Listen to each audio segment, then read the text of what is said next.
Bill, thanks for coming on. I really appreciate you taking the time to have a conversation with me. Would you mind telling us a little bit about yourself before we get started? Sure. Well, my name is Bill Nyman. I work at Prairie Bible College here in Three Hills, Alberta, Canada, and I teach apologetics and theology and research as well. So that's what I do. Cool. I am an atheist, by which I mean I believe that all of the different evidences we see of the world around us can be best explained by naturalism or physicalism. Could you tell me some of the reasons you believe there are for belief in a God? Christianity specifically, or in general, is fine with me. Yeah, I think if we say I believe in God, or I'm a Christian, I take a holistic approach where all of reality shows me that God does exist, and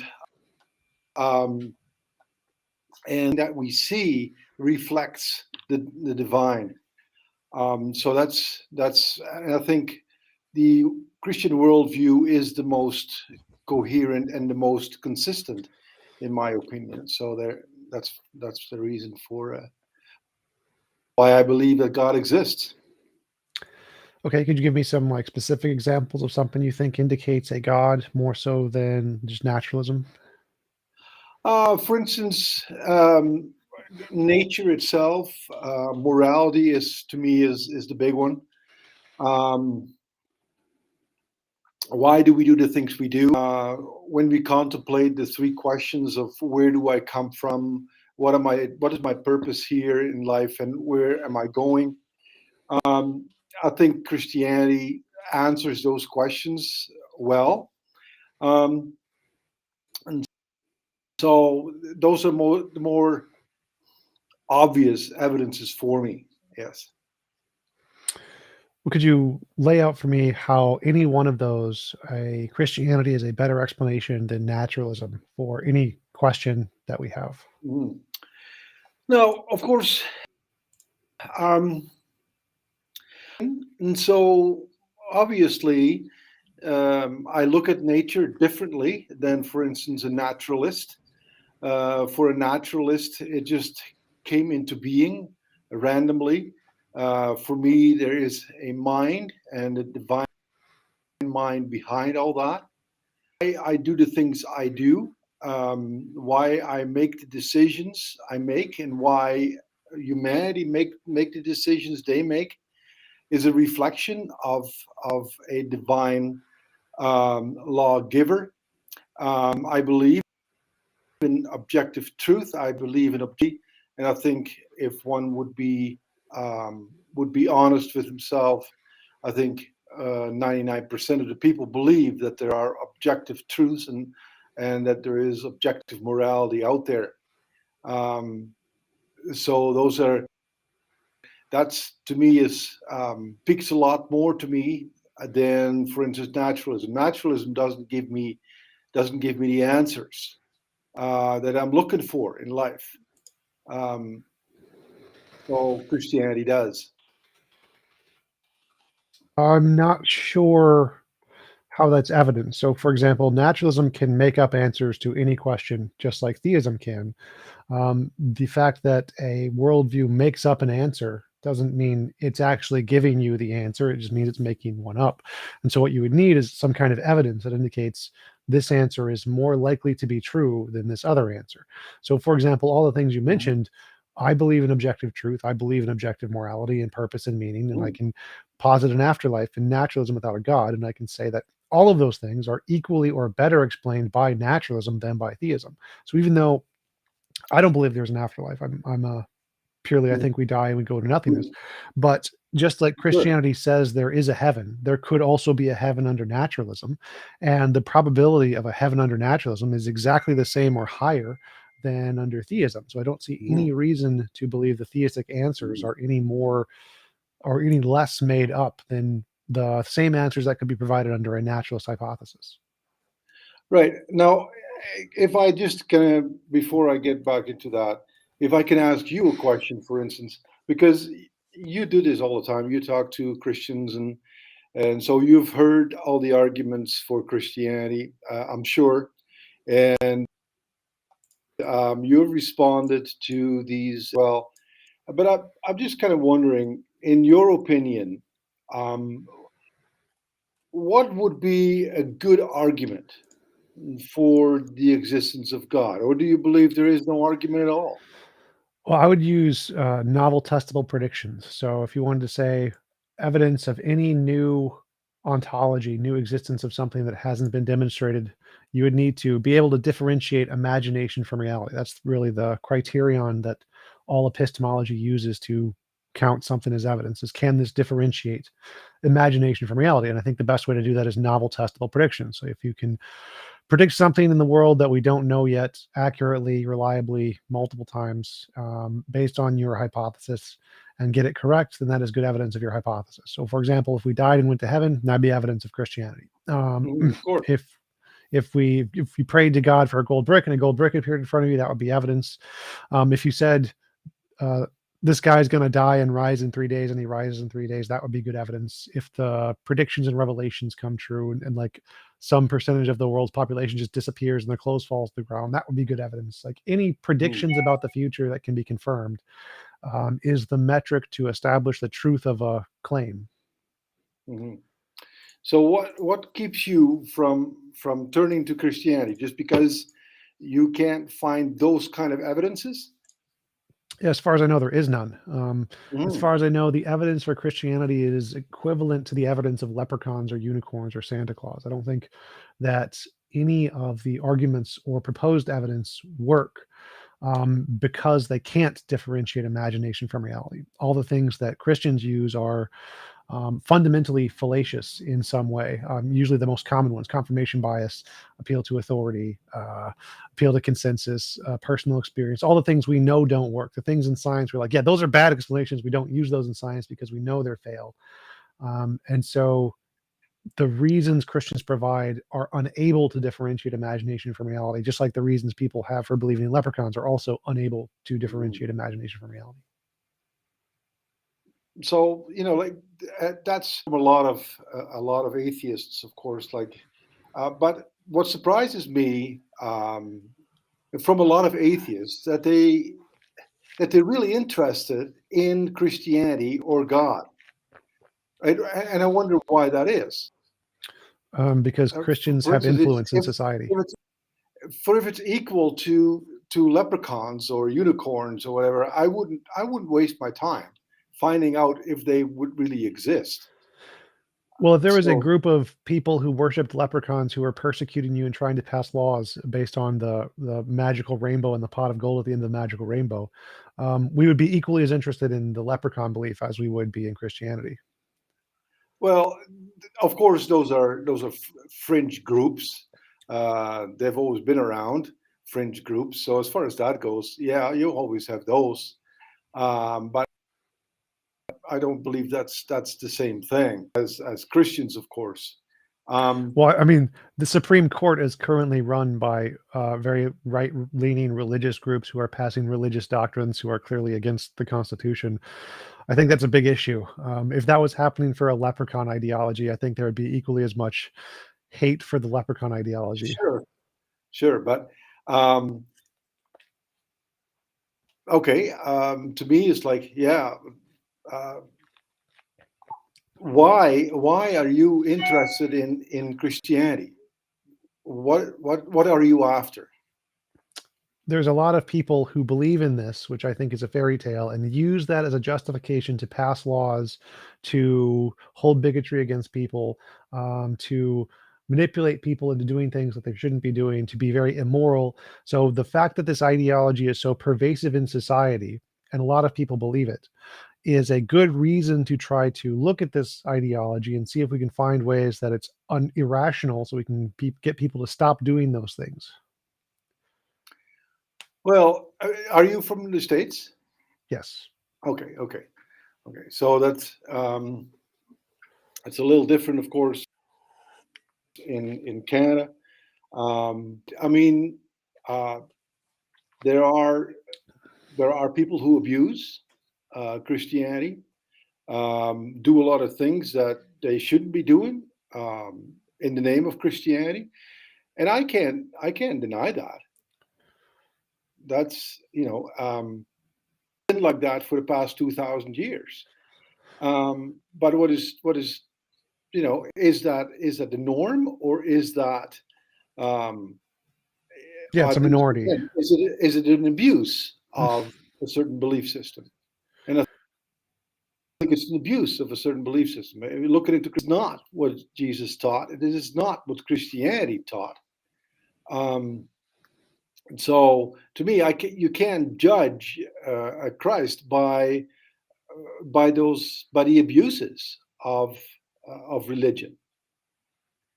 Well, I agree, but those are like two separate questions. One is like, why are atheists interested in Christianity? That's the reason. That's the reason they're interested.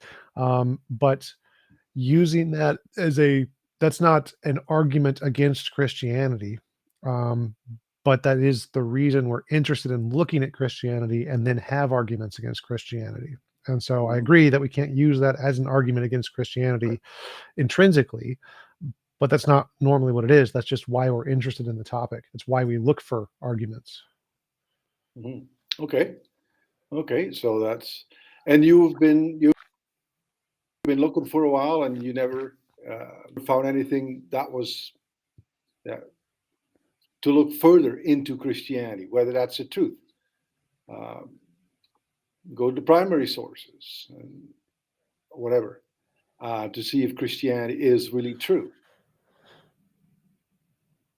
Well, I've looked at all the sources I've been given. I've researched this Mhm. in every field I can research. Mhm. Okay, and nothing really captivated you to take it seriously. Obviously, right? Well, I think it's more that I can objectively show that the evidence provided should not be taken seriously. That would be more my position. Mhm. Mhm. Right. Okay. Well, that's not. Of course, that's not my position, and I don't know if I can't convince you that Christianity is true, right? Of course not. I can't. Anything I say probably will not help you actually looking deeper into Christianity, see if it's really true. Um, all you're after is basically trying to debunk Christianity on the basis of for political reasons or whatever. All right, so and Well, that's too much. I'd say my goal is if you could provide a piece of evidence that wasn't demonstrably false or demonstrably fallacious, that would be the goal of these conversations. Yeah, okay, and I'm not the first one that talks to you as a Christian, I'm sure. Um, so I don't know if I can give you uh, the golden nugget, so to speak. I can tell you why I'm a Christian, why I believe Christianity is true, um, and you can tell me why you believe Christianity is not true. But that's that's where it stops. I think that's where we are at a stalemate. And so um, a apologetics is not so much a debate and going you know I give you a piece of evidence, I give you a piece of counter evidence, and we go on and on and on. I believe that it's saying, okay, this is why I believe Christianity to be true, um, and look deeper into Christianity, read the Bible, um, and see what Christianity actually teaches, and not on the basis of, for instance, a political party or a fringe group, because we can always find fault there. But you can't judge Christianity by that. I can't give you, okay, if that were true, there be no atheists, right? If I can say my piece of evidence and you can't deny that piece of evidence, now you must believe because it is so overwhelming, right?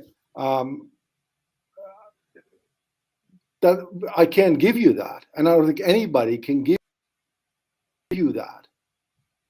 Christianity is a journey. You look at every aspect of life and see, okay, can I answer the questions that I have in life? Can I answer them satisfactorily through naturalism or Buddhism or whatever? Where do we come from? What is my purpose in life? Everybody has those questions. Everybody needs to answer those questions. Can you answer this question as a naturalist? Sure, I can make up answers. But the question is why would your answers be less likely to be made up than my answers that I make up? So that's what I'm interested in is, do you have any evidence? Do we have any reason to believe Christianity is more than just a fairy tale, more than just leprechauns or Harry Potter? And so my question is do you have evidence? Do we have any reason to take Christianity more seriously than we do leprechauns? I do not think we do. I think that all of the arguments, all of the evidence is demonstrably equivalent for leprechauns, essentially.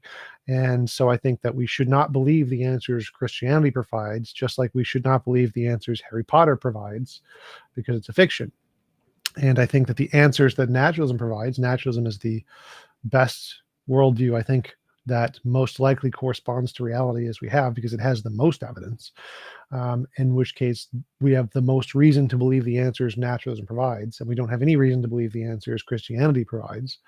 And I think it's possible to provide evidence for ideologies. I don't, this isn't like a stalemate. I can say the cosmic microwave background radiation is 13.8 billion years old, and we can look at it and look at the redshift and we can measure it, and here's the testable predictions, and here's how you measure it, and here's the papers that confirm that. And then you can look like, oh look, yes, that's evidence, that's real evidence. I can really provide real evidence for this. Now you may not accept it, that's fine, but it's real evidence. It's objectively evidence. But if I say something like, I had a personal experience of a leprechaun, like that's not evidence, that is zero evidence. And so my question is there are some ideologies that are of the kind that can provide real evidence, like naturalism, and there are some ideologies that cannot provide real evidence, like leprechauns. And I want to know, which one is Christianity? Is it more like the leprechauns, or is it more like the science? Okay, and to me, is like, okay, creation itself to me is just like you say. It's, you can give you answers. Are those? Can you account for everything in creation? Can you account for that through naturalistic lenses, or Yes. even well, you, of course, through evolution, random chance, and so forth and so forth. And to me, that's not good evidence. To me, it's like a randomness that comes from evolution itself, naturalistic evolution. So, in other words, it's not that Christians is naturalistic evolution. The randomness doesn't account for order, doesn't account for our minds, doesn't account for even ordered thoughts, ordered speech, and so forth. So the question satisfactory is Okay, so the question here would be is like, what is the explanation of the origins of life or our minds, or something along those lines? sure. And if we have two hypotheses, one is that naturalistic evolution and the other one is intelligent design. One of these hypotheses is able to predict things about the future. It's going to predict that if evolution is true, we would expect to see a transitional fossil between a lizard and a fish at this exact strata in this exact location. And then we go look, we dig in that location, we find it. It's called Tiktaalik. That is something we predicted before we knew it was there. We said, if evolution is true, here's what we would expect to see. We looked and then we found it. If evolution is true, we'd expect to see endogenous retrovirus markers in DNA that can show the lineage and relationships between different species across a large spectrum, and then we can use that to triangulate lineages. And we find that is something that is very, very successfully predicted. Intelligent design does not expect those things. You don't predict those things under intelligent design. Nobody in the ID community was like, oh, we'd expect ERVs to be shared among lineages in this order, which would map onto what the apparent design would be. Nobody predicted that. And so one of these hypotheses is accurately able to predict things that we see in reality before we find them, and one of them isn't. So I think one of them has real evidence. One of them is like, yeah, this ERVs, the predictions made by evolution, these explain the data and they have real evidence. Now, it may be hard to understand or hard to believe, but because that hypothesis accurately tells us things about reality, it is the more rational one to believe because it has real evidence, whereas intelligent design does not seem to have real evidence. It has never been able to make testable predictions or confirm things that we don't know yet about reality. The intelligent design argument seems to be like, this is just really, really hard for us to grasp in our brains, therefore it must be a mind, or something like that, an argument from ignorance. And so why would you think that the naturalistic explanations that make successful predictions, tens of thousands of them, and get confirmed every year, why is that a worse explanation than intelligent design? Well, the thing is, of course, that everything that you just said about fossils, etc., has nothing really to do with Christianity per se. Because the thing is that even in the Christian worldview, one could hold to an evolutionary process. It is just not a random process. It is just a guided process, right? So it's not an either or. It's just not, okay, all Christians are, or they must be, and fill in the blanks, and then kind of like poo-poo that viewpoint, and then say, well, look what we have in the evolutionary process. What we can find. Sorry to interrupt. I totally agree. I agree, but I didn't say anything about Christianity there. My question is like, if we're thinking about the origin of life and the origin of consciousness, and we have creationism versus abiogenesis, or evolution versus intelligent design of any god, I don't care who it is. Both of these are hypotheses, and one of these hypotheses is able to make confirmed predictions successfully. It doesn't matter what they are. I don't care what they are. And then makes thousands of them, thousands and thousands of them. The other one, the other alternative, makes zero confirmed testable predictions that have ever been verified by this hypothesis. There are tens of thousands that have been made by this hypothesis. Why should we reject the hypothesis that makes tens of thousands of successful predictions and accept the one that makes zero? Well, because I think you're creating a false dichotomy, though, in saying that the view that you have of evolution stands in contrast to intelligent design, so to speak. Right? I don't think we can make that dichotomy. In intelligent design, it is not. It just randomly. That's all. But evolution and creationism is not a very strong argument anyway, because we can talk till the cows come home about this, and I say that evolution was a guided divine mind, and you say it wasn't. Okay, and then we're done, right? I don't think so. So my process of reasoning here is that, like, if we see a cup fall over, and I think the cup fell over because of a squirrel, and you think the cup fell over because of a spirit or something, and I say, if the cup fell over because of a squirrel, I would expect to see squirrel droppings around the cup. And we go look and we find the squirrel droppings. That's evidence of my hypothesis. I got this one right. Now, you could explain the squirrel droppings. You could say, well, no, a squirrel came before and left the droppings, so that's not evidence against my hypothesis. Maybe the spirit went into the squirrel and made it go knock over the cup. You can make your hypothesis fit the data, but it's not evidence of your hypothesis. It's only evidence of my hypothesis because I was able to predict it before we knew it. And so in the case of evolution and the origin of the mind and life, the squirrel is all of the ERVs, the fossil record, the genetic patterns we see, like all of those are evidence of the squirrel. And the fact that it's not conflicting with intelligent design doesn't matter. Like obviously you can make that fit intelligent design, just like you can say the squirrel was infected by the spirit to make it knock over the cup or something. But the spirit hypothesis didn't predict the squirrel droppings. It wasn't like, oh, I expect to see squirrel droppings. It didn't know that. The one who did was the squirrel. The guy who said it's a squirrel predicted that. And so so that hypothesis is the one that has more evidence here. And so the same thing applies to evolution. Even though you can make it fit your hypothesis of intelligent design, the one that was able to predict it before we knew was the abiogenesis, the evolution, the naturalist hypothesis. We were like, we expect to see ERVs, we expect to see fossil records, we expect to see these patterns, and we found them, which is why it's evidence of this hypothesis and not intelligent design, because intelligent design didn't predict these things, it post hoc made them fit their hypothesis. But we can talk like that both ways. I mean, I can say the cup fell over. Naturalism made the cup fall over, and you didn't have a squirrel. Whereas in theism and Christianity, we have the cup fell over, and there was a squirrel, and there was a definite someone who pushed that cup over, and we can see squirrel droppings all over. It is just.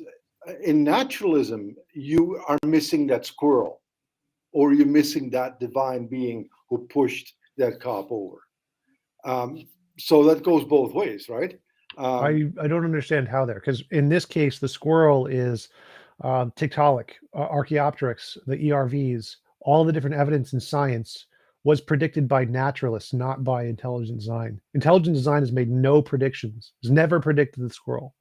The only people who have ever predicted the squirrel was natural scientists. They predicted the ERVs, they predicted the fossil record, they predicted the double hinged jaw joint that we found in rodents from evolutionary hypothesis, they predicted the transitional fossils between ants and wasps, they predicted all of the predictions was all naturalism. So I agree that if you had successful testable predictions in intelligent design, that would be evidence, but I don't know of any. I've never seen any evidence on that hypothesis whatsoever.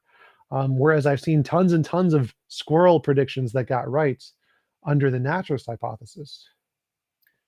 Yeah, I still, to me, it's like I can say, okay, everything is created by divine mind, and you say nothing is created by divine mind; it just happened randomly, and we can keep going back and forth, but that really doesn't help, does it? Because it really doesn't convince any of us, whether you're right or I'm right. Fact that I believe that a divine mind guided the evolutionary process, and you believe or you don't believe that a divine mind guided the evolutionary process, and it just happened randomly. And we can talk for a few hours back and forth, but that really doesn't get us anywhere. Because I'm not quite following. So I agree that you can start with any hypothesis you want. You can start with the God hypothesis, perfectly fine, and I can start with the non-God hypothesis. But what matters is what happens next. If I start with a non-God hypothesis and I predict something and I get it right, that's evidence. Mine is now better. Mine is a better hypothesis. Mine wins, yours loses. The fact that you can explain it and say, well, I can make my God hypothesis explain that data after it's been discovered doesn't matter. It's not evidence. And so what I care about is after we start with the hypothesis is which one can make predictions about the future, about things in reality we didn't know yet, and get it right. And the only one I've seen do that is the naturalists. The fact that evolution has predicted patterns in ERVs that can map onto exactly the genetic relation between humans that we can measure and long distance animals from the past that we can't measure. and gets it right means that they have evidence. And the fact that intelligent design has made no predictions means they have no evidence. And so I'm totally fine with you starting with the God hypothesis. Mhm. But the part I'm missing is when you start with that hypothesis, what predictions can you make that have been confirmed to be something we didn't know about the universe yet and been shown to be correct? Because I have lots of those, lots and lots and lots of those on my hypothesis. And I don't see any of those on your hypothesis. And therefore, I think it's only rational. The only rational thing you could do is believe the naturalist hypothesis because it's the only one that's made predictions that got shown to be correct. Well, okay. Well, the thing is, of course, that creation or the evolutionary process is guided by divine mind. It's not the only thing, of course, uh, that we take. Um, there are many more. All of reality shows us, and that there is a divine being, that there is a divine mind guiding us, and the thing is, what I get though is or what I don't get is um, what would convince you that Christianity is true, because you can't convince me that naturalism is the true worldview, is a satisfactory worldview. Um, so what what are you looking for? Evidence. And there is so much out there, but you don't see it, of course, because you closed yourself off to the possibility of even a divine mind existing. Well, no, I haven't. So that's the part that I can prove is false. Like I'm pretty sure you've closed yourself off to there not being one because you reject the evidence, but I accept all of the evidence. I can just prove that your evidence is false. I can literally prove it. So when I brought up, for example, ERVs, the naturalist said evolution happened, not design, evolution. And because evolution happened, we would expect to see an endogenous retrovirus is a virus that injects its DNA into a reproductive cell, and the reproductive cell then divides, and that little tiny bit of DNA is in all of the kids, all of the offspring of whichever reproductive cell it was introduced to, but it's not going to be in any of the parents, grandparents, great grandparents. And we can see there's tens of thousands of these endogenous retroviruses, and we can see the patterns in these. We can know that you and your kids will have ERVs that your grandparents don't, and your grandparents will have some that your great grandparents don't. And so we can follow this pattern back, and we can see that we can look across species with bats and elephants, and we see, oh, look, there's an ERV pattern at this point that they share. And we can infer from that that they have a common ancestor because they have they share this 10,000 ERVs and they don't share this 10,000. We can identify exactly where that common ancestor is across the genetic spectrum. And we can do this with every single species. We can use ERVs to map every single species and essentially map out where they are in the evolutionary tree to say that they all came from one common ancestor, some kind of prebiotic soup germ stuff. Now, this was predicted by the naturalist hypothesis, and they got it right. They got it so right. They got it tens of thousands of pieces of evidence right, that this is not something that you can just be like, oh, well, that's fine. You either have to reject the evidence and say, no, I'm going to reject all of the evidence we found and just deny it, or you have to accept it and be like, yeah, that's a good hypothesis. That's evidence of yours. You win. You have better evidence here. And those are your two options. And Where from my perspective, I don't see you don't have an example like this. You don't have an example of like endogenous retroviruses that are like, I have to be like, I'm just going to deny the evidence to avoid God. Because I don't think you have any evidence. Like what evidence do you have that I have to reject that is as strong as endogenous retroviruses to show a single common ancestor? even if you, but you're saying it yourself. You look at patterns, and Yep. where do those patterns then come from in a naturalistic world, right?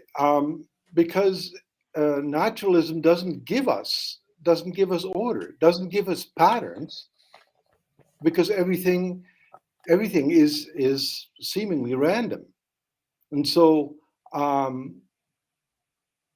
I'm just kind of wondering where you get the patterns from if you're a naturalist. The laws of nature. Okay, to me, it's like, who put those laws of nature in place then? Nobody. They're uncreated. And see, so they pop into being. So you know, um, Well, I don't think they popped into being. I think that quantum fields have always existed. They're uncreated, and the quantum fields have a nature to it, and that nature determines the laws of physics. So yeah. I don't think anything popped into existence. I think quantum fields have always existed. They're the fundamental nature of reality, and they don't have a mind. And to me, it's like you contribute intelligence to something to put that in place, right? I don't think it was ever put in place. I think it's eternal. It was never created. It was never put in place. It's always been there. See, that's like, still, that doesn't, um, that to me, that doesn't make a whole lot of sense. Um, what is eternal? Eternal? It wasn't. We know that by now. Our universe isn't eternal, but pretty much everybody in physics thinks there was a natural thing before our universe, which is quantum fields. So there's multiple different theories like string theory, many worlds hypothesis, to Bohr pilot wave theory, but we all agree that quantum fields existed prior to space-time. So That, space-time emerges from quantum fields. but but it must come from somewhere. It just No, why?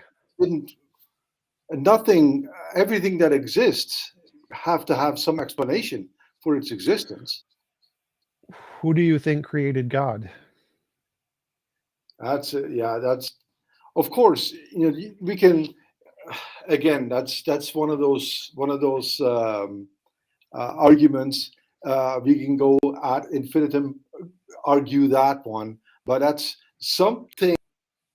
Someone have started the process and put things in place. So you don't think God was created. You think God was an uncreated thing, right? Yeah. So I think quantum fields are an uncreated thing, just like you think God is an uncreated thing. Yeah. Well, yeah, but I don't buy that, because something needs to have started this process into being. Um, Quantum fields are the thing that did that.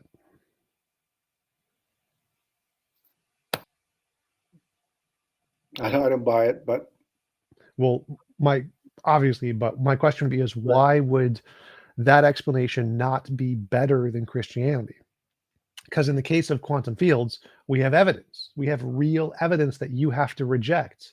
Whereas in the case of Christianity, it seems you have no evidence. So I don't have to reject any evidence. Like in quantum fields are, let's take the multiverse hypothesis. The multiverse hypothesis is a combination of two things. Guth's early universe inflation and energy states in empty space. And both of these have been confirmed.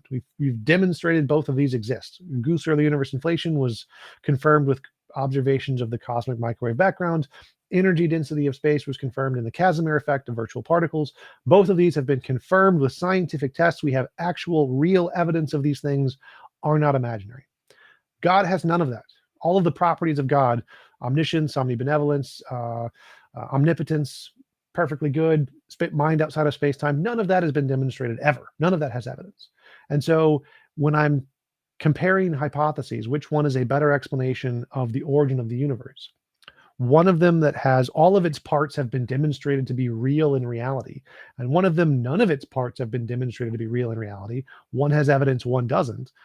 It seems like the only rational conclusion is to go with the multiverse because it has evidence and the God doesn't. So why do you think that, even though you don't accept the multiverse, why do you think that we should reject it even though it seems to have more evidence? The thing is, of course, that um, the evidence all is all around us. Um, but are you willing to see it? It's all of reality, objective morality, it's creation, all these things scream God. It is just Well, that's the part I'm asking about. How do they scream God? Because I think all of those things can be explained better by naturalism. I think all of those things are evidence of naturalism, and none of that is evidence of God. So how is that evidence of God? That's the question. now, for instance, like objective morality is the same thing. It's like, um, where does that come from? I think it's a law of physics. So murdering, raping, and so forth, we refrain from that, and that's because of law of physics. Or is there something or someone behind that who put that in place in order for us to live? Well, I'd say so. I agree that there is an objective morality. So there is a correct set of moral obligations, not really obligations, but, and I think that for it to be objective, objective means stance independent normative truths. It needs to be something that is not based on a mind, because if it's based on a mind, then it's subjective. It's contingent on subjective intuitions, perspectives, whatever. And so if morality is objective, and we both agree it is, then the better explanation for that is that it's a fundamental law in physics, because we normally agree laws of physics are objective: gravity, electromagnetism, strong, weak, force, etc. And so it seems like the better explanation of morality is it's a law of physics. I don't understand why a mind would be an explanation of an objective law at all. Like, it seems like if a mind created morality, then it's going to be subjective, not objective. And so even in the case of morality, a naturalistic explanation is going to be better than a theistic one, because a naturalistic explanation can give us a better explanation of an objective system of morals than a theistic one. So you do the things you do because I still can't see that. I still don't know how you can come up with an objective moral without having someone putting that standard in place. Because, for instance, the evolutionary process doesn't give us that. As for instance, our and duties that we have, where do they come from? Right. So, like, the evidence question is like, if there is an objective law of physics, an objective moral law of physics that affects people, then we would expect to see that this law would have impacts on societies over time. And we would expect to see that there would be a single pattern of change that would affect the different moral systems that we have across time. And as time progresses, we would expect us to get more and more moral. And we do see this pattern. It's called moral progress. We see over time the rate of immorality, or the things that we see as immoral, are changing in a very specific way. And that specific way is a pattern that we can make predictions based off of, to say that in the future, this is how it's going to be. And past that, it's going to continue across this pattern. If we see this pattern, that's very good evidence that there is this objective moral law of physics that is affecting our personalities in order to shift us in a particular moral direction. And we do see this. It's something we see. It's called moral progress. And so by following the patterns of moral progress across cultures and time, we can see the potential impact and direction that this law is having on us. And we can give it an inference by describing this pattern with a principle. And that principle can then describe what this objective law is, just like for physics. If we see a consistent pattern in physics, we can then describe it with the principle, and that principle describes the law.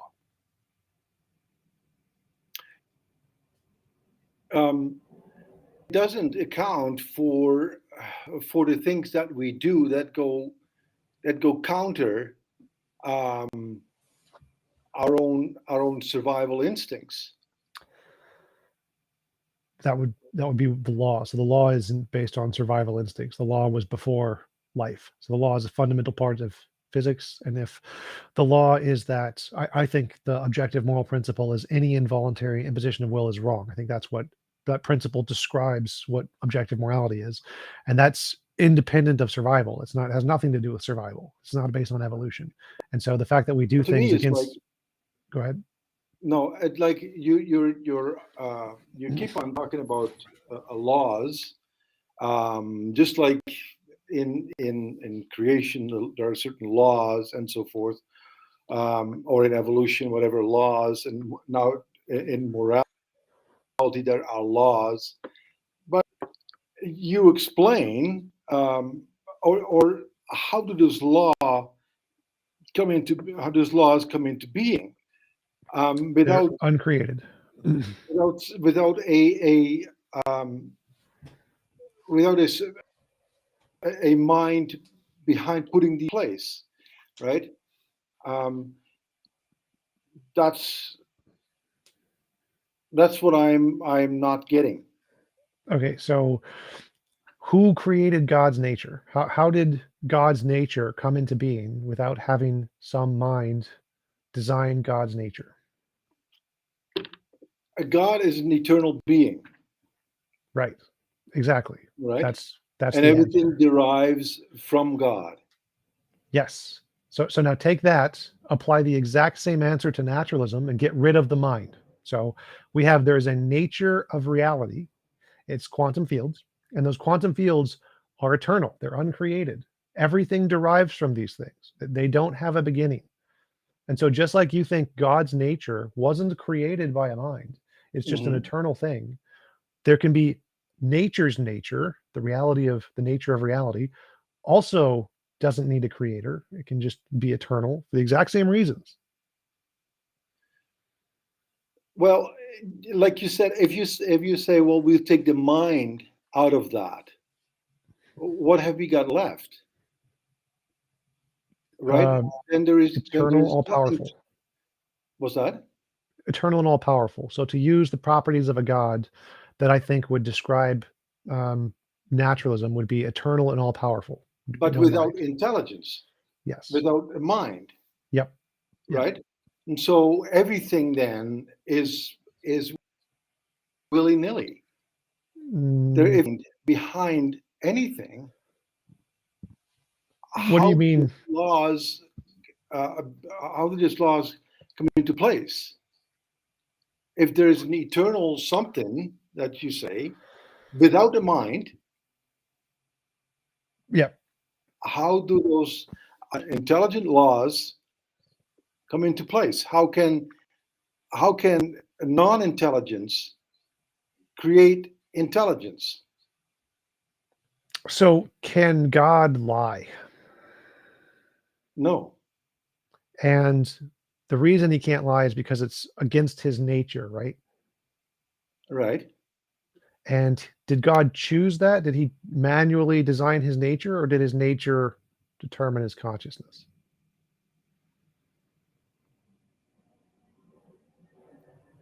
Um, Say that again. Did God choose his nature? Did God's consciousness exist No, and then he like designed his nature? no, no, no, no.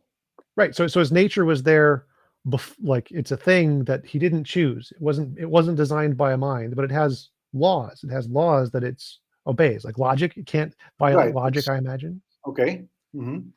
So there's this eternally existing thing that has laws and patterns that was not created by a mind, which is God's nature. Right. So we can have an eternally existing thing that has laws that is naturalism. There is an intelligent being, a divine being, who is intelligent, who is ultimately good, um, creating and putting things in place for humanity and all of creation to thrive. Well, why is God good? He just is. Right. So there's this law that God is good, and Well, there isn't a it's not a mind that law. like He's a personal being who is ultimately good. A law is just a pattern. So a law is Essentially, saying that who's there's a pattern. essentially good. Who is essentially good. So law just means a pattern. There's a pattern in reality. So if God has a pattern of he is good, that's we can just say that's a law just as a colloquial term. Doesn't mean it's like actually a law. But Right, so right, God right. has this nature to him that he is good. And he didn't choose that nature. No mind made this way. That means that there are some things in the fundamental nature of reality which were not designed by a mind that are very patterned. There's a very clear pattern in God's nature. He is moral and not immoral, and he never makes mistakes. He doesn't violate the laws of logic. He has a very specific pattern that was not designed by a mind. Now that means that in reality we can have a very specific pattern of laws, like the laws of physics, that have a pattern that are not designed by a mind, just like you can have a pattern in God's nature that are not designed by a mind. And both can be So, fundamental. So we can just skip the God and go straight to the laws of physics and say, these are the patterns. These are the fundamental unchanging patterns, not God's nature, not the morality, and not God's inability to lie. Those are also patterns, but I think those patterns are not the real ones. The real patterns are the nature of the quantum field, the energy density of space-time, the fine structure constant. These are the real fundamental constants of the essence of reality, not omniscience, omnibenevolence, omnipotence. These are not the patterns. These are not the fundamental patterns. Fine structure constant. This is the pattern. so, so in other words, though, you believe in God, Without the mind. right? But you believe in God nonetheless. If you define God as an eternal, all-powerful thing that has no mind, sure. It's just different than mine, Sure, it has no mind. Yes. So I agree that there is a right? fundamental thing in reality. Yes. It just doesn't have a So, mind. so your God is Quantum fields.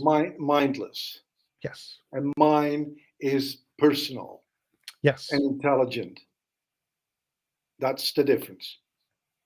Well, I'd say the main difference is mine has evidence. That would be my difference. So does mine, right?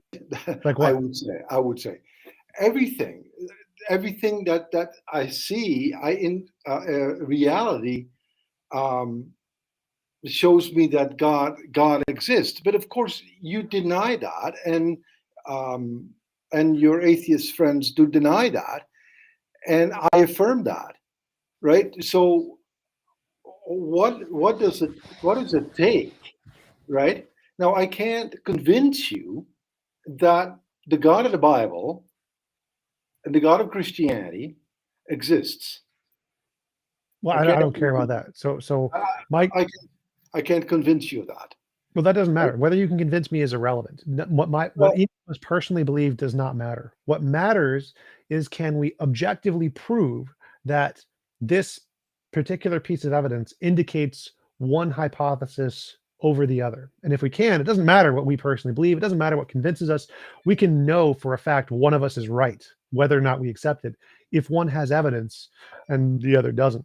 And so in the case of naturalism, we have this. We have successful testable predictions. We can make predictions about reality, the age of the Earth, the redshift in the cosmic microwave background right. radiation, the ERVs. We have these things which you have to reject if you can reject. I don't care if they don't doesn't matter if they convince you. I'm not interested in trying to Mhm. convince you of atheism. What I'm Right. interested in is trying to understand why you don't recognize that these things are clearly and unambiguously evidence of naturalism, and there is no clear and unambiguous evidence of theism. This is the part I'm missing. Because when we look at novel testable predictions of ERVs and the cosmic microwave background radiation and Guth's early universe inflation and virtual particles that we can demonstrate in the Casimir effect, these are clear, unambiguous evidence of definitely naturalism. And what do you think is the clear and unambiguous evidence of theism that isn't explained better by this naturalist explanation? Because all the things you listed, I think, are better explained by naturalism. But we also have these things that theism can't explain at all. Right. And I can't. Well, to me, it's like, okay, if your your world is closed off to the supernatural, of course you're not going to believe uh, that God or a God exists, Well, right? I'm not closed off to the supernatural. If you had evidence, I'd be happy to accept the supernatural. Well, yeah, to me, is the evidence is all around us. So the evidence is what I see. Reality is it it shows me that God does exist, and for you it doesn't, and that's Well, no, um, I don't care what either of us personally believe. What I don't want to know is what I, objectively indicates a God, I do like. independent of opinion. So objectively, the cosmic microwave background radiation indicates the universe is 13.8 billion years. You don't get an interpretation. I don't get an interpretation. Our opinions don't matter. What we feel doesn't matter. This is an objective fact.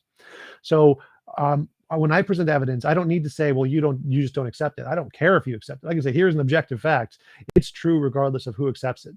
But I don't say you don't seem to provide any of that on the case of theism. You just keep saying, oh, well, you don't accept that. Like, I don't care if I accept it. Show me how it objectively indicates the hypothesis of a God more than the hypothesis of naturalism. Well, to me, it's like as the Bible says that nature shows us that God indeed exists. Um, how the world came to be and is a different question.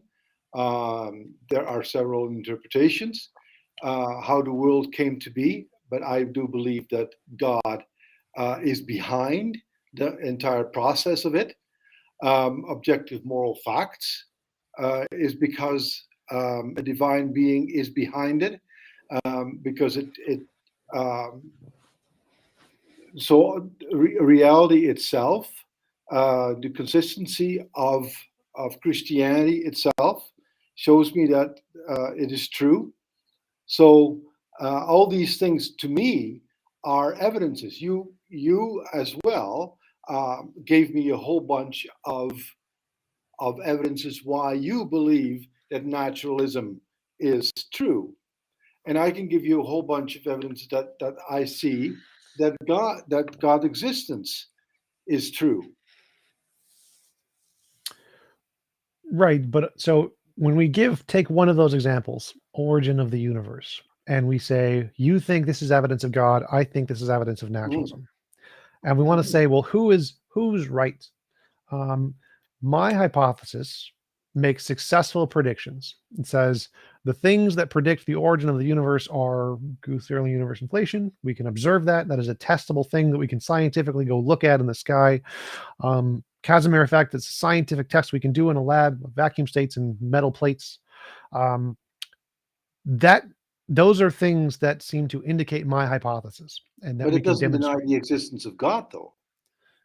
It does. So my hypothesis makes predictions, yours does not, which denies the existence of God. So like if I said, remember my squirrel example? If a squirrel knocked over a cup and I predict that there are squirrel droppings, and we then discover there are squirrel droppings, that's evidence of my hypothesis. The fact that you can say, oh, well, that doesn't disprove the spirit hypothesis, because the spirit could have infected the squirrel. It could have just gone into the squirrel and then made the squirrel do it.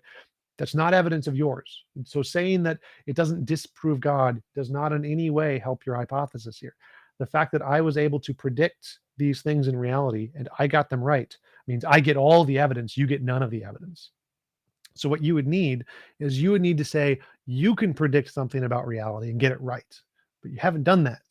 All you've done is said you can take the things I've predicted and make them fit into your hypothesis, which isn't evidence. Like it's not evidence at all. Okay, to me, it's like that goes both ways. Um, you explain things naturalistically, and Well, I predict things. So I'm not explaining things, I'm predicting things we don't know yet, and I'm getting it right.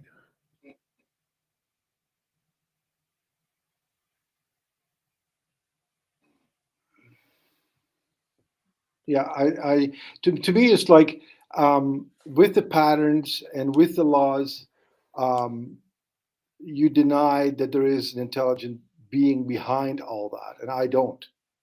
Um, I see evidence.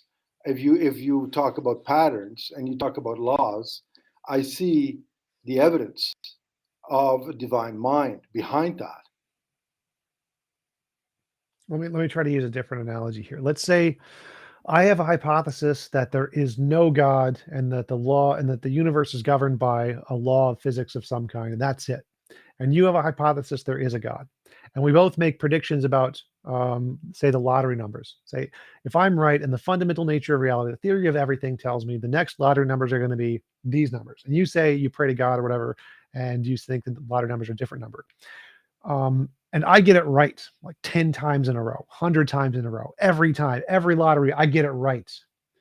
Who should you believe has a better basis of understanding reality? The one who gets it right every single time, or the one who says, well, I got it wrong, but I can make it fit. God may have wanted those numbers for some reason. Like which one is the better explanation? The one who gets it right before we know, or the one who tries to explain it after we know? Like you go by patterns. Well, who set those patterns? Right. So that's the question we're trying to ask. Is I think it's nobody, you think it's God, but I can predict the patterns correctly. You cannot. Who should we believe? But what are you predicting? The future patterns we haven't seen yet.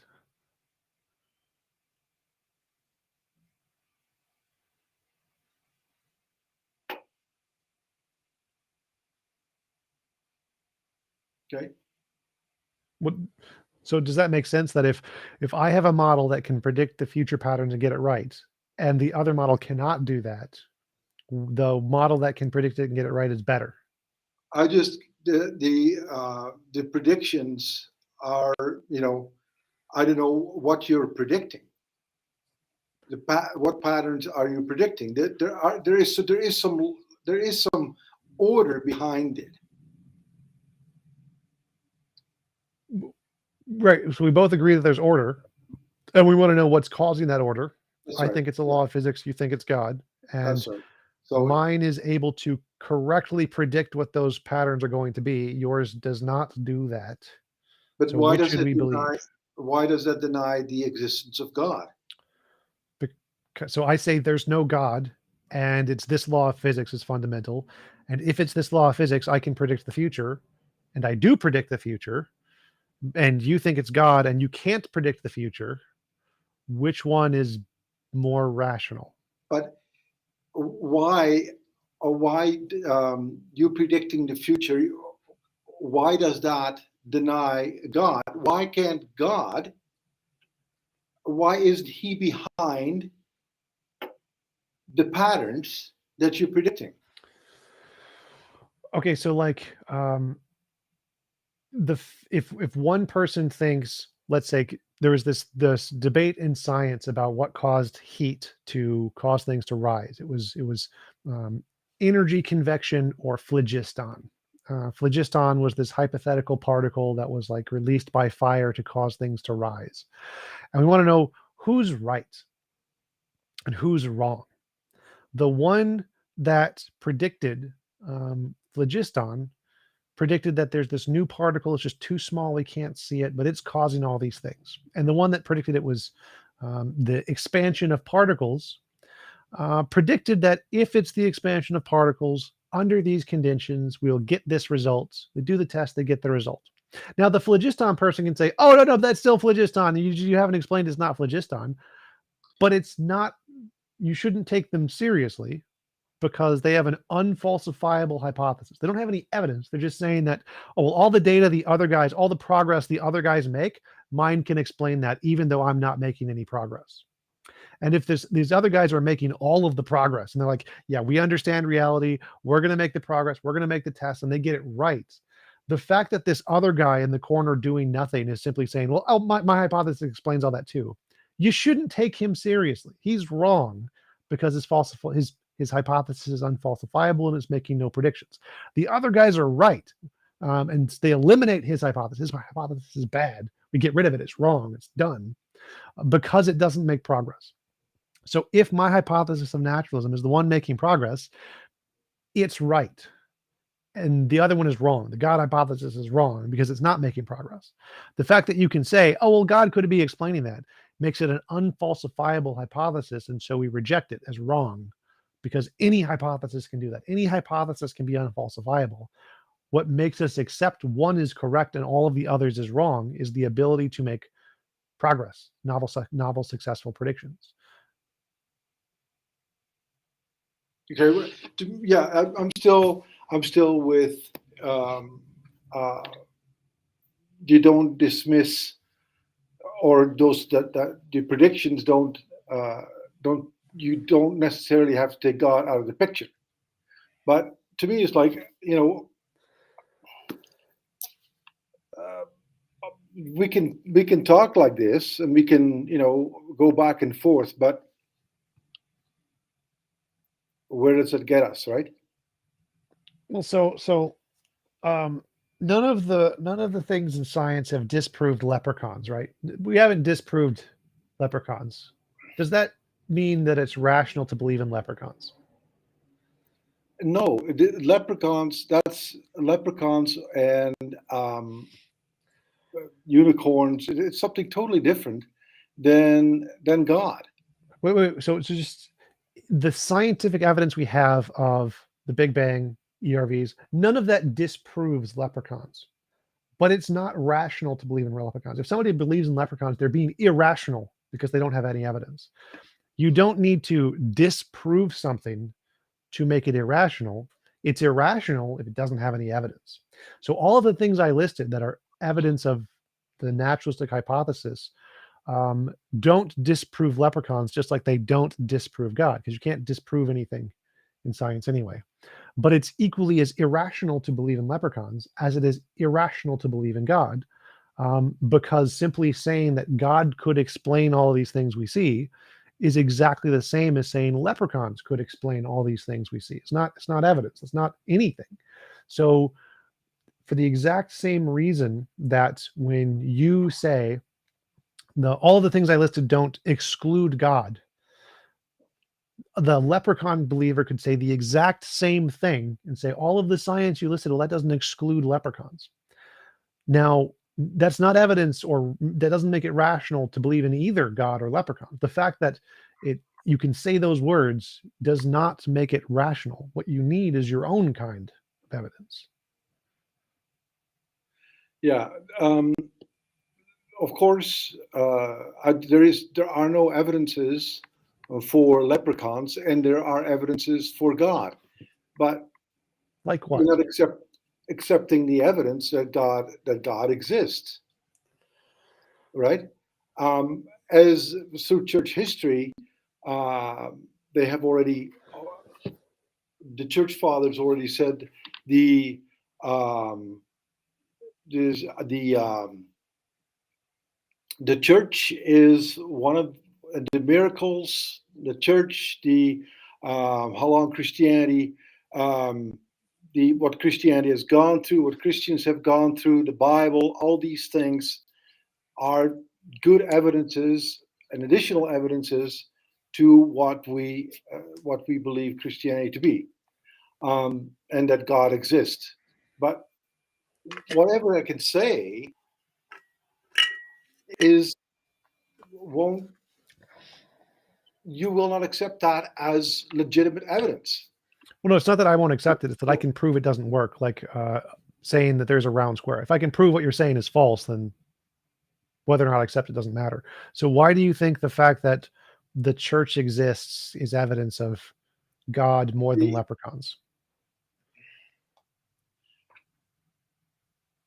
the what the church has gone through for 2,000 years, but yeah, we're getting into all kinds of different topics, and what can I say? That to me is good evidence. The Bible is good evidence. Creation is good evidence. Like we talked about, objective morality is good evidence. All these evidences are cumulative and give me a good indication that indeed God exists. I'm not seeing how, because for all of those, I explained how naturalism is a better explanation for all of those. Yeah, so we can go back and forth that way. Yeah, yeah. Well, I didn't hear the fourth part, so I went back and showed how naturalism was better, and you didn't explain how that was wrong. What's wrong? That naturalism better explains all of those things. How does it not the case that naturalism better explains all of those things? Well, to me, is like well, we talked about that already. And when you talked about laws and talked about patterns and so forth, um, you dismiss a mind from that, right? So, Yes. and to me, it's like that's that's impossible to have an intelligent something intelligent and coming from non-intelligence. Can water come from non-water?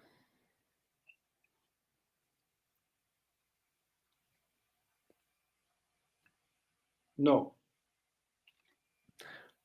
Hydrogen and oxygen, neither one of those is water, but when you add them together, you get water, right? Mhm. So water, hydrogen and oxygen combined, can come from non-water, which is hydrogen and oxygen separated. So hydrogen and oxygen on their own are gases, and when you combine them, they become a liquid. And so this new thing called water can come from other things that are not water, hydrogen, oxygen. So intelligence and life can be emergent properties, and they can come from things that are non-intelligent and not alive because of determined laws of physics, just like water can come from non-water because of determined laws of physics. Mhm. Okay. Did that make sense? Why intelligence can come from non-intelligence? No. No. Okay, so intelligence is a process of accessing data through on-off switches, and on-off switches are results of evolution. The patterns in particles connecting, and patterns in particles connecting is a result of chemistry, and the chemical bonds are a result of physics, and the physics is a result of quantum fields. And so from quantum fields that are not alive and they don't have brains, the quantum fields can create patterns in physics, and the patterns in physics can create chemical bonds in chemistry, and the chemical bonds in chemistry can create Mhm. biology, and biology can produce intelligence. So Just like, the process, that's a leap, but the processes that you just mentioned um, yep, are to me uh, do not happen just randomly. I agree. I think they're That- determined. Okay, determined by whom? The laws of physics. So, but who again? Who puts those law in place? Well, that's again, that's like asking who created God. Nobody created those things. Those things are necessary beings. They are uncreated. Mhm. Okay, well, that's where it stops then, right? Right. And so the question is you claim there's an uncreated being who is a mind, which I claim there is an uncreated being who is a quantum field, but mine is able to tell us stuff about reality and get it correct. I don't think yours is. Mhm. Okay. Would you agree that if one hypothesis can accurately tell us things about reality, that it's a better hypothesis than one that can't? And that, yeah, oh, sure. And what reality is that? Is that your reality or is it my reality? Well, mine predicted ERVs, the cosmic microwave background radiation, the fossil record, the geological record, the chemical bonds we find in RNA on clay, corpuscles forming on clay. It predicted self-reproducing RNA molecules that we could find. It predicted all of the different kind of chemical bonds we see in forming acetane, whatever. Like, what do yours predict? But for you, all these things that you predict are uh, just happen without any mind behind it. Right? That's the And hypothesis. and my hypothesis doesn't. It says Right. all these things that you mention, there is a mind behind it. Yes, I agree on that part, but mine was able to predict these things, yours was not. So,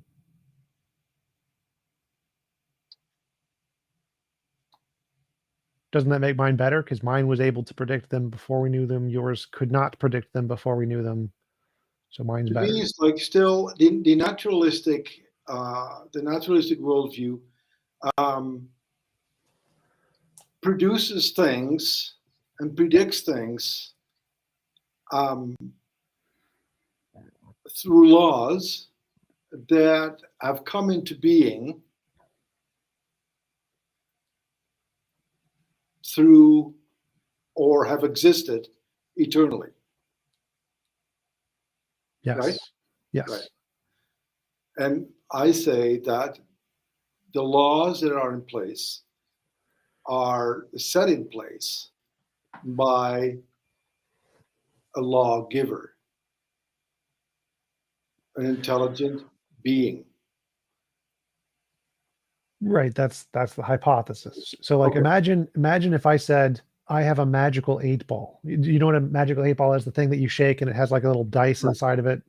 Right. So say I have a magical 8-ball and I say this magical 8-ball is connected to the fundamental nature of reality and can tell me things about reality. And it was made by the magical leprechaun, Bob. And if I say this is the case and I shake it and I say, Bob, tell me what is the next greatest scientific discovery, and it tells me and it gets it right, is that a good reason to believe this hypothesis is correct and the other hypotheses are wrong?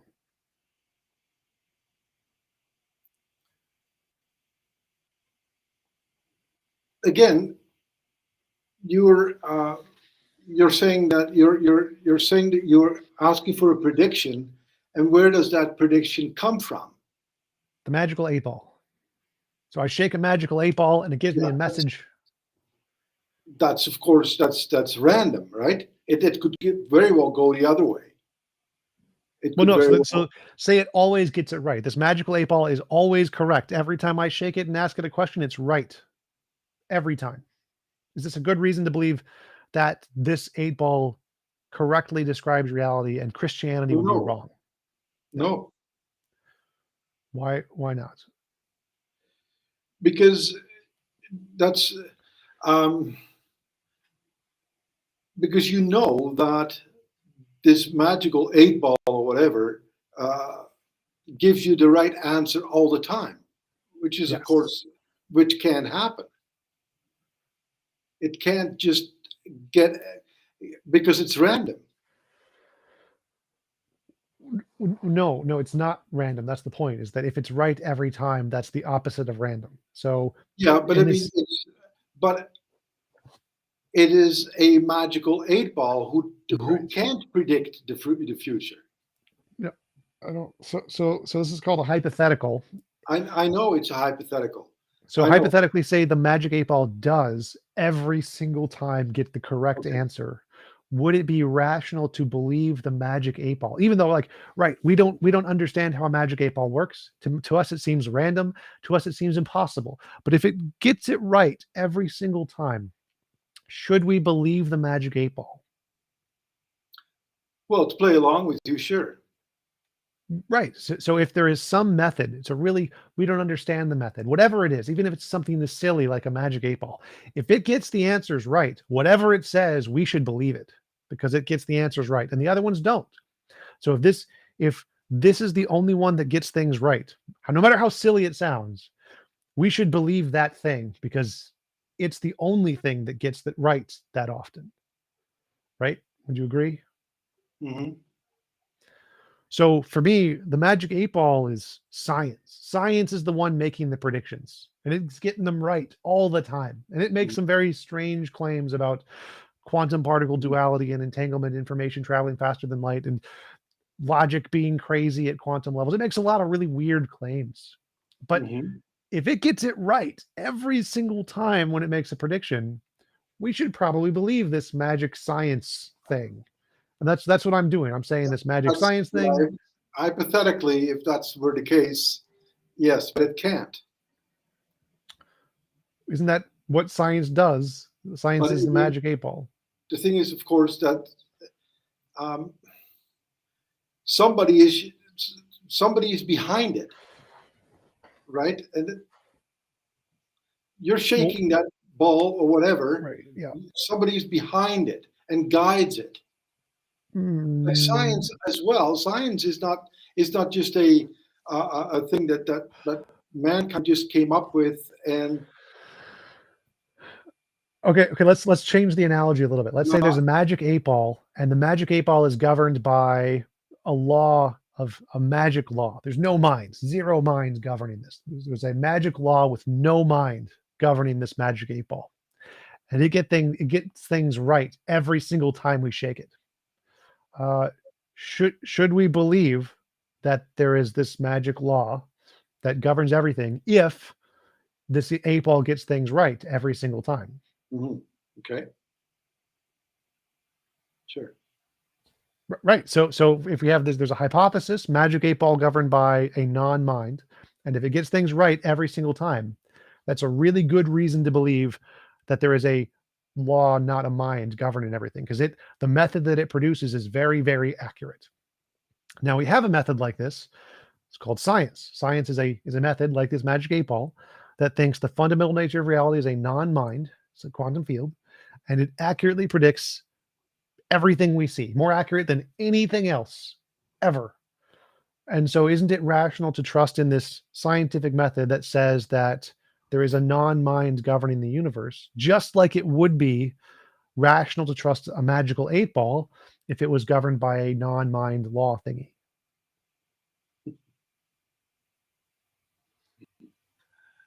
Sure. Okay. I'll grant you that.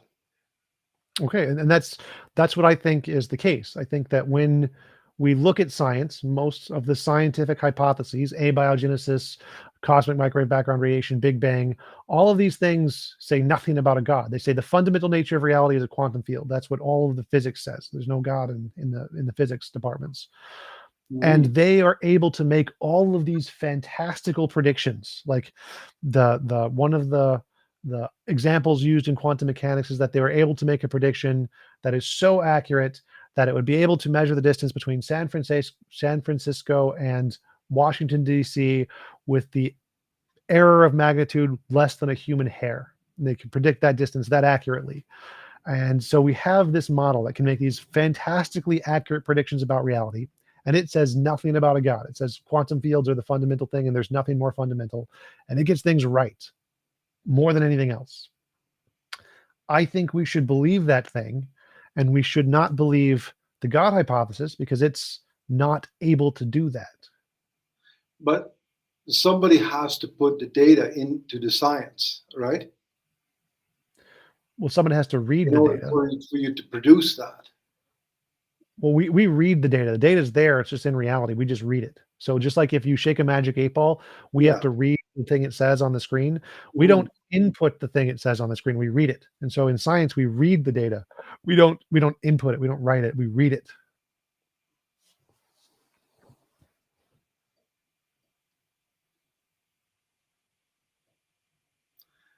Yeah, I okay, that's your opinion, and I'll grant you that. But I just don't buy it. That's all.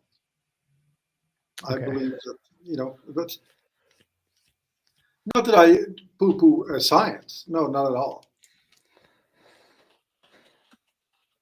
All right. Did you have any other questions or comments you wanted to add? Anything else you wanted to talk about? No. All right. I did not predict that we would talk about science so much, but that's okay. All right. If anybody in the audience has any questions, put them in the chat. I'll give them a few minutes.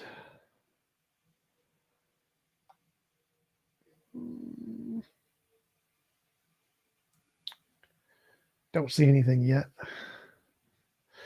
Well, we've been going for about an hour and a half. It was a great conversation. Really appreciate you coming on. Do you want to give any links or references where people can find out more about your work?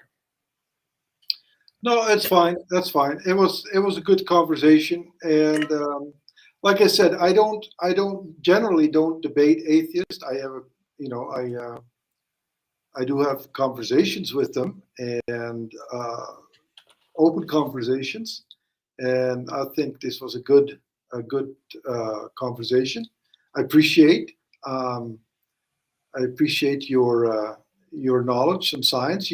That's more than you're more scientific than I am. I am a theologian by trade, not a scientist, and so I appreciate your honesty. I appreciate your candor, and but I do hope that you'll look into Christianity. And it's one thing that, of course, that whatever I say and the arguments that we have will not convince an atheist. That's not our job to do. God does convince, and we rely on Him only. So that is far more important than what I have to say. I look on your chat list, and people are kind of like, they weren't too impressed with what I had to say, which is fine. But so that's all I have to say. Cool. We did get several questions in, if you don't mind. Sebi asked, who is the most intelligent writer you've ever read? Most intelligent writer? That's probably Karl Barth, the Swiss theologian. Is he still alive? Nope. Can't invite him on, unfortunately. What do you mean? Oh, I would. Normally, if you listed an author who was alive, I'd invite him on to have a conversation with him. So no, I wish. It'd be great evidence of God if I could get him on, though. Yeah, no, I wish he was, but he's a theologian. All right. Jeff asks, what evidence would Bill need to change his mind? I don't. I'm never going to change my mind. The thing is that God has convinced me that He exists, and nothing can change my mind. I'm living firmly in that reality, and everything that I see, everything that I do, is dictated by that conviction. Gotcha. And Jeff also asks, how does Bill recommend we look into Christianity? The best way, of course, is to read Scripture, to read the Bible. If you want to know more about Christianity, go right to the source. Gotcha. That is it for the questions. Thanks again for coming on. Really appreciate you taking the time to chat, and I hope you have a wonderful rest of your day. Hey, you too.